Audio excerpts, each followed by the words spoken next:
నమస్కారం శ్రీ సత్య ప్రేక్షకులకి శుభోదయం. నేను నారాయణ రెడ్డి. మనం దినపత్రికలోని ముఖ్యమైన వార్తలను విశ్లేషించుకునే కార్యక్రమం కాఫీ టైమ్ సిప్పన్సీకి స్వాగతం. ఈరోజు మనతో ఉన్నారు సీనియర్ జర్నలిస్ట్ పొన్నూరు వెంకట శ్రీనివాసులు గారు.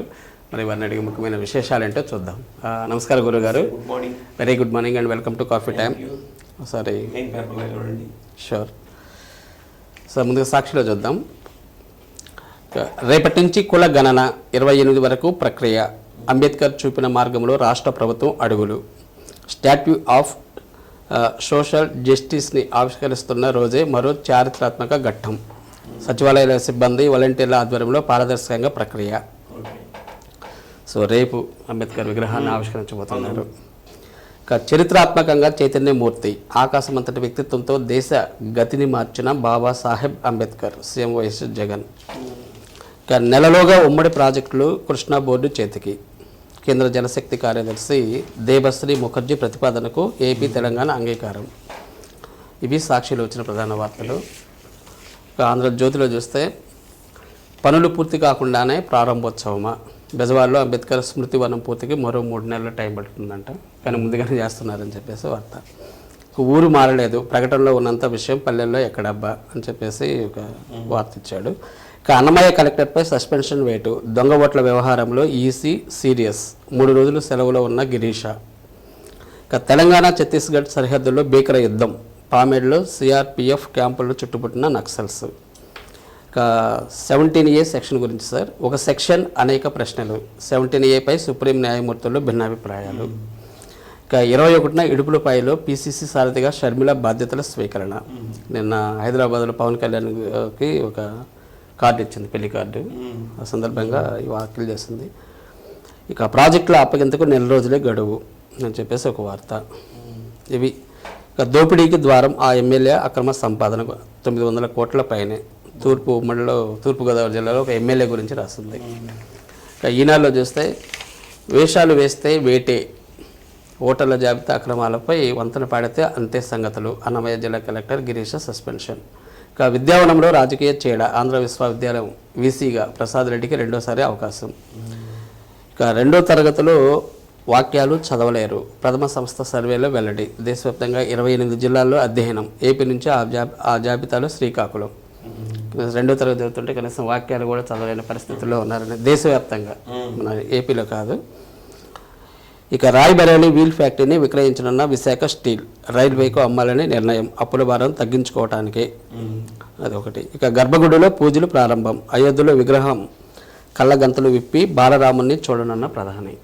ఇవి సార్ ప్రధాన వార్తలు స్టేట్లో. మన ప్రకాశం జిల్లా వార్తలకు వస్తే ఈరోజు ముఖ్యంగా మన ఎన్టీఆర్ వర్ధంతి సార్. ఎన్టీఆర్ గారి వర్ధంతి జరుగుతుంది ఈరోజు.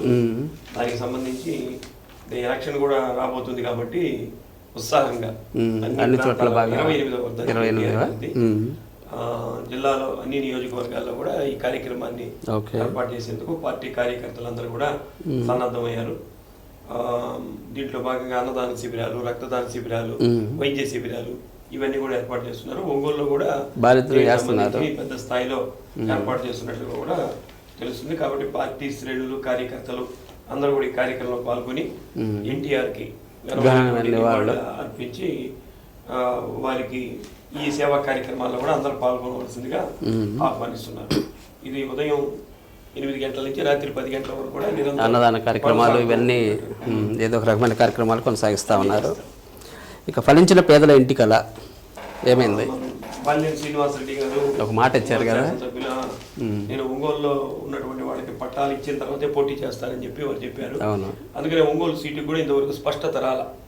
అంటే వాళ్ళు ఆ డబ్బులు ప్రకటించకపోవటం, దీనికి బాల్యం శ్రీనివాసరెడ్డి గారు సీఎం గారిని కలవడానికి సమయం కుదరకపోవటం, ఇవన్నీ కూడా నిన్న సీఎం గారితో డైరెక్ట్గా మాట్లాడినట్టున్నారు. ఈ మాట్లాడినటువంటి సందర్భంలో ఒక పిక్చర్ అయితే వచ్చేసింది. 180 కోట్ల రూపాయలు విడుదల చేశారు. ఒంగోలు పేదల ఇళ్ల పట్టాలకు 180 కోట్లు. ఫలించిన పేదల ఇంటి కళ విడుదల చేస్తూ 180 కోట్లు విడుదల చేస్తూ బుధవారం అర్ధరాత్రి ఉత్తర్వులు చేశారు. ఈ డబ్బులు రావడంతో వెంటనే ఇప్పటికే కొన్ని చోట్ల ఈ ప్లేస్ కూడా చూస్తున్నారు. ఇది మల్లేశ్వరపురం అగ్రహారం వద్ద 209 ఎకరాలు, వెంగముక్కలపాలెం వద్ద 220 ఎకరాలు కొనున్నారట. దీనికి 210 కోట్ల రూపాయలు ఖర్చు అవుతుందని అంచనా కూడా వేశారు. ఆల్రెడీ 30 కోట్లు రిలీజ్ కూడా అయింది. రిలీజ్ చేశారు. దాంట్లో కొంత అదేదో భయాలు అంటారు కదా, అడ్వాన్స్ కూడా ఇచ్చినట్టున్నారు రైతులకి. ఇప్పుడు ఈ మొత్తం అమౌంట్ కూడా వాళ్ళకి ఇచ్చేస్తే త్వరగా పనులు మొదలు పెట్టాలి, లేదంటే మళ్ళీ నోటిఫికేషన్ వచ్చేస్తుంది. నోటిఫికేషన్ వస్తే ఇబ్బంది జరుగుతుంది కాబట్టి మళ్ళీ శ్రీనివాసరెడ్డి గారు అదే పని మీద ఉన్నారు. అందుకనే కదా ఇప్పుడు పండగ అయినా కదా అందుబాటులో ఇక్కడ లేదు అసలు, ఆ పని మీద ఉన్నట్లున్నారు. వెంటనే ఇక ఆ కార్యక్రమం కూడా జరిగితే 24,000 మందికో 25,000 మందికో పట్టాలు ఇచ్చే కార్యక్రమం ఉంది. అవన్నీ కూడా ఇచ్చి ఎన్నికల్లోకి వచ్చేదానికి అవకాశం. ఓకే, త్వరగా కావాలని కోరుకుందాం సార్. అది ఇక కులగణన సర్వే సార్ స్టార్ట్ చేశారా? సర్వే అది 19వ తేదీ నుంచి 19 నుంచి 28వ తేదీ వరకు కులగణన సర్వేని ప్రారంభిస్తున్నారు. ముఖ్యంగా దీనికి సంబంధించినటువంటి డిపార్ట్మెంట్లు కూడా, అంటే ఒంగోలు నగరపాలక సంస్థ, మున్సిపాలిటీలు, తహసీల్దార్లు, ఎంపీడీఓలు వీళ్ళందరే కదా అందుబాటులో ఉంటారు. వీళ్ళ ద్వారానే అది గణన జరుగుతుంది కాబట్టి వాళ్ళకి ఒక ఫార్మాట్ని కూడా ఇవ్వడం జరిగింది. ఆ ఫార్మాట్ ప్రకారం ప్రజల దగ్గర వెళ్ళి వాళ్ళని చాలా జాగ్రత్తగా డీల్ చేసి ఇవన్నీ విషయాలు సేకరించాల్సినటువంటి అవసరం కూడా ఉందని చెప్పి కలెక్టర్ గారు సూచనలు చేశారు. అది ఎలా వాళ్ళ నుంచి సమాచారాన్ని సేకరించాలన్న దాని మీద కూడా ఒక అవగాహన కార్యక్రమం కూడా వీళ్ళకి పెట్టడం జరిగింది. దీనికి ముఖ్యంగా వాలంటరీ వ్యవస్థ ఉంది కదా, వాళ్ళ ద్వారా వెళ్ళి చేసేదానికి అవకాశం ఉంది. ఒకవేళ రేపు 28వ తేదీ వరకు అంటే 10 రోజుల పాటు జరుగుతుంది ఇది. ఈ 10 రోజుల పాటు డోర్ టు డోర్ వస్తారు. అప్పటి వరకు అందుబాటులో లేనటువంటి వాళ్ళకి మళ్ళీ ఇంకొక కొన్ని రోజులు కూడా అవకాశం కల్పించారు. 29 నుంచి ఫిబ్రవరి 2 వరకు వాళ్ళ మటుకు సచివాలయానికి వెళ్ళి నమోదు చేసుకోవాలి. వాళ్ళు మిస్ అయినటువంటి వాళ్ళు అప్పుడు వెళ్ళి అక్కడ కూడా చేసుకోవాలి. అంటే దీనికి సంపూర్ణమైనటువంటి పిక్చర్ చాలా రోజుల తర్వాత ఈ కుల గణన అనేది జరుగుతుంది. అంటే అన్ని రకాల కులాలను గణన చేస్తారా, లేకపోతే కొన్ని పర్టికులర్ గా ఎస్సీ ఎస్టీ బీసీ మొత్తం కంప్లీట్ గా ఎవరైనా సరే ఓసీలు అయితే ఓసీ అట్లా చేస్తారు. అట్లా అసలు ఏదో కులం లేనటువంటి సమాజం కావాలని చెప్పి అందరూ కోరుతున్నారు, అందరూ సమానమే అంటున్నారు. ప్రతి చోట కులగణన ఏర్పాటు చేయడం అర్థం కానటువంటి పరిస్థితి. స్కూల్లోకి పోతే మొట్టమొదటి అడిగే క్వశ్చన్ అదే, మీ అమ్మ పేరు మీ నాన్న పేరు ఏ కులము? కులం లేదు, మతం లేదు అంటున్నారు. ఈ కుల నిర్మూలన సంఘాలు ఇవి కూడా ఉన్నాయి. ఈ ప్రభుత్వాలే ఇలా చేస్తుంటే వాళ్ళందరూ ఏం మాట్లాడుతున్నారు? ఈ అభ్యుదయవాదులు, హేతువాదులు వీళ్ళందరూ కూడా ఉంటారు. ఈ కులగణన అనేది చేస్తుంటే కులగణన చేయొచ్చా చేయకూడదా, అసలు కులం లేదు అని అంటుంటే మళ్ళీ ఇదొకటి ప్రభుత్వాలే చేయటం వల్ల ఎలాంటి ఫలితాలు ఉంటాయి? అయితే అసలు ఉదయం లేస్తే కులాలే సార్, కులాలు మతాలు టీవీలో డిబేట్స్ అన్నీ మీద ప్రభుత్వం ఏర్పాటు చేసింది కాబట్టి ప్రజలందరూ వాళ్ళ బాధ్యతగా వాళ్ళ యొక్క సమాచారాన్ని ఇవ్వాల్సినటువంటి అధికారులు తప్పదుగా. ఇక అరబులో శ్రీరామ అక్షతలు ప్రపంచ దేశాలు చాలా దేశాలకి వెళ్ళినట్టుంది. ప్రపంచంలోని అన్ని దేశాలు కూడా దాదాపుగా భారతదేశం వైపు చూస్తున్నాయి. మా ఇంటికి కూడా వచ్చాయి అక్షతలు. 22వ తేదీ విగ్రహ ప్రతిష్ట కార్యక్రమం జరుగుతుంది కాబట్టి దానికి సంబంధించి ప్రపంచవ్యాప్తంగా కూడా ఎవరైతే హిందువులు, రామ భక్తులు వీళ్ళైతే ఉంటారో ఈ అరబులో కూడా ఈ మన ఇండియన్స్ ఉన్నారు. వాళ్ళు అక్కడ ఉండేటువంటి మహిళలందరూ కూడా ఈ రాముడికి సంబంధించినటువంటి ఆ ఫోటోలు, ఈ అక్షతలు కూడా అక్కడికి వెళ్ళాయట. ఇవన్నిటిని కలిపి అక్కడ ఎవరైతే తెలుగు వాళ్ళు ఉంటారో వాళ్ళందరూ కూడా అందజేస్తున్నటువంటి వార్త ఒకటి ప్రధానంగా వచ్చింది. అందరినీ కూడా 22వ తేదీ అక్కడికి రావాలని చెప్పి ఆహ్వానిస్తున్నారు. అయితే పబ్లిక్కి అక్కడ ఆ రోజు అవకాశం లేదట్టు, ఎందుకంటే ఓన్లీ విఐపీకే వాళ్ళకి అవకాశం కల్పించారు. తర్వాత ఇంకేముంది, తర్వాత ఎప్పుడైనా పోయి చూడవచ్చు. కాబట్టి ప్రపంచవ్యాప్తంగా కూడా ఈ రామ మందిర ప్రారంభోత్సవానికి ఒక ప్రత్యేకత సంతరించుకుంది. దీనికి సంబంధించి ఈ మధ్యలో మనకు ఒంగోలులో కూడా షర్ట్స్ కుట్టించుకోవటానికి రాములు వారి షర్ట్లు, అదే జై శ్రీరామ్ అన్నారు, శ్రీ ఆంజనేయ స్వామి, అవి ఫ్రీగా కూడా సాయి అని చెప్పి దాంట్లో ఇచ్చే కార్యక్రమాన్ని కూడా పెట్టారు. మన ప్రతి మనిషికి ఒక షర్ట్ బిట్ చేయడానికి అది నిన్న కూడా ఇచ్చారు. అంటే ఆ రోజు ఆ ర్యాలీ లాంటిది అలాంటివి చేస్తారు కాబట్టి అందరూ అవి వేసుకుంటుంటే యూనిఫామ్ లాగా వేసుకోకపోతే ఒక ఆధ్యాత్మిక వాతావరణం ఏర్పడుతుంది.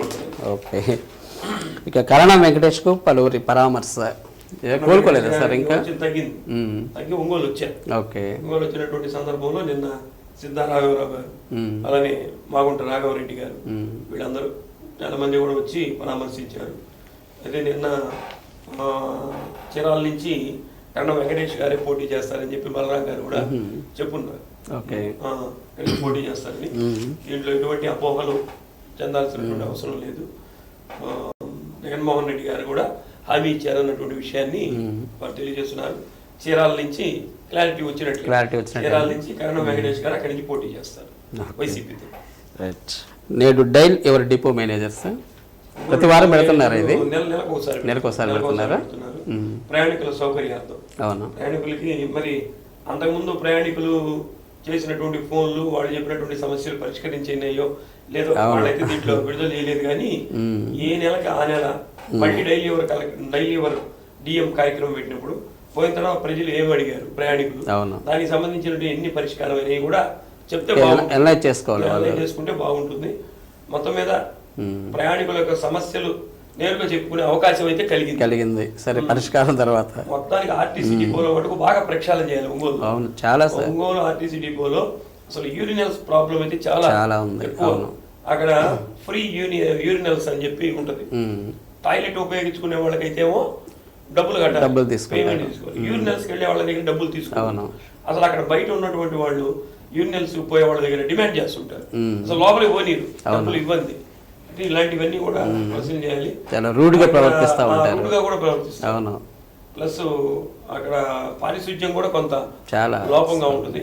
కాబట్టి ఇరుకుగా కూడా ఉంటుంది. మొత్తానికి దీన్ని పబ్లిక్ టాయిలెట్స్ పెట్టాలంటే బాగా, లేకపోతే ఓపెన్ టాయిలెట్ చేయడం వల్ల ఏమవుతుందంటే ఆర్టీసీ బస్ స్టాండ్ లోకి వెళ్తేనే ఒక రకమైనటువంటి దుర్వాసన లాగా ఉంటుంది. కాబట్టి దీని మీద ఒక ప్రత్యేకమైనటువంటి దృష్టి పెట్టి పరిశుభ్రతకి ప్రాధాన్యత ఇస్తే బాగుంటుంది. చాలా మంది వస్తుంటారు అక్కడ. అవును. ఓకే. అల్లూరి సీతారామరాజు విగ్రహావిష్కరణ రవిప్రేమ దగ్గర జరిగినట్టుంది కదా, కరెక్ట్గా డివైడర్ చివర్లో ఎంట్రన్స్ లో గొప్ప విషయం ఇది. చాలా సార్, చాలా. అది ఎవరు నిర్వాహకులు ఎవరైనా కావచ్చు, దానికి ప్రభుత్వం పర్మిషన్ ఇచ్చినా కానీ అల్లూరి సీతారామరాజు లాంటి విగ్రహం ఎంతవరకు ఒంగోలులో లేదంటే ఇది చాలా విచిత్రమైనటువంటి విషయం. తప్పనిసరిగా దేశం కోసం ప్రాణాలు అర్పించినటువంటి నాయకుల విగ్రహాల్ని తప్పనిసరిగా ఉండాలి సార్. ఎందుకంటే ఇప్పుడు చిన్న చిన్న నాయకుల విగ్రహాలు కూడా పెడుతున్నారు. వాటికన్నా సరే ఇటువంటి నాయకులు ప్రాణాలు అర్పించిన వాళ్ళు, సుభాష్ చంద్రబోస్ ఏది విగ్రహం ఎక్కడ ఇలాంటి వాళ్ళు లేవు. ఒక భగత్ సింగ్, అష్ఫకుల్లా ఖాన్ ఇట్లాంటి వాళ్ళు మహానుభావుల యొక్క విగ్రహాలు పెడితేనే వాళ్ళ యొక్క త్యాగాల్ని విగ్రహాలు పెట్టాలి. కొన్ని ప్లేసెస్ కి వాళ్ళ పేర్లు పెట్టాలి. పార్కులకు కానీ స్మృతి వనం లాగా పార్కులు కానీ ఇప్పుడు వచ్చినటువంటి నాయకుల విగ్రహాలు కనిపిస్తున్నాయి కానీ అటువంటి మహానుభావులు అయితే కనపడలేదు. మొత్తం మీద ఒంగోలులో ఇటువంటి ఏర్పాటు చేయడం అనేది ఒక శుభ పరిణామం. అలా చేస్తేనే సార్ జనాలకు కూడా కొంచెం రాబోయే తరాల వాళ్ళకి ఎవరు ఏంటి అనేది తెలుస్తుంది, పిల్లలకి కానీ అట్లా. ఓకే. ఇంకా బెదిరింపులకు లొంగేది లేదు అంగన్వాడీలో సార్. ఇంకా పాపం సంక్రాంతి పండుగ అంతా రోడ్ల మీదనే తెచ్చుకున్నట్టున్నారు. ఎస్మా ప్రయోగించారు కదా, దీనికి సంబంధించిన నోటీసులు కూడా జారీ చేశారు. నోటీసులు జారీ చేస్తే దానికి నిన్న ఈ అంగన్వాడీలు అందరూ కూడా వాళ్ళ ఆఫీస్ స్త్రీ శిశు సంక్షేమ శాఖ వాళ్ళు ఇచ్చారట. వాళ్ళకి వీళ్ళందరూ కూడా అక్కడికి ర్యాలీగా వెళ్ళి వీళ్ళందరూ సమాధానాలు అందరూ ఇచ్చేసారా? మళ్ళీ అందరూ సోకాజ్ నోటీసులకి జవాబులు ఇచ్చారా? 550 మంది అట. వీళ్ళందరూ కూడా 550 మంది సమాధానం ఇచ్చారు, ఎందుకు చేస్తున్నావు ఏంటి అనేది. మొత్తం మీద వీళ్ళ ఉద్దేశం ఏంటంటే వీళ్ళు కూడా ఒక మెట్టు దిగినట్టు కనిపిస్తుంది. ఎందుకంటే వీళ్ళు 26,000 రూపాయలు అడిగారు. అసలు ఎంతో కొంత మీరు పిలిచి ఎంత ఇస్తామని చెప్పండి, మాకు రిటర్న్ గా ఇవ్వండి. మీరు నిమ్మక నీరెత్తినట్లుంటే ఎట్లా మమ్మల్ని విస్మరించినట్లుగా కనిపిస్తుంది, బాగా నిర్లక్ష్యం చేసినట్లుగా కనిపిస్తుంది అని చెప్పి వాళ్ళు ఆవేదన కూడా చెందుతున్నారు. మొత్తం మీద ఈ ఎస్మా వీళ్ళకి వర్తించదంట. అవును. Okay, thank you sir. ఈరోజు కొన్ని ముఖ్యమైన అంశాల మీద చక్కటి విశ్లేషణ అందించారు. Thank you very much. మరి ఇదండి ఈనాటి కాఫీ టైమ్ సిపెన్సీ కార్యక్రమం. తిరిగి రేపు ఉదయం 8:30 మరిన్ని తాజా వార్తలతోటి మీ ముందు ఉంటాం. అంతవరకు చూస్తూ ఉండండి శ్రీ సత్య నెట్వర్క్. నమస్కారం.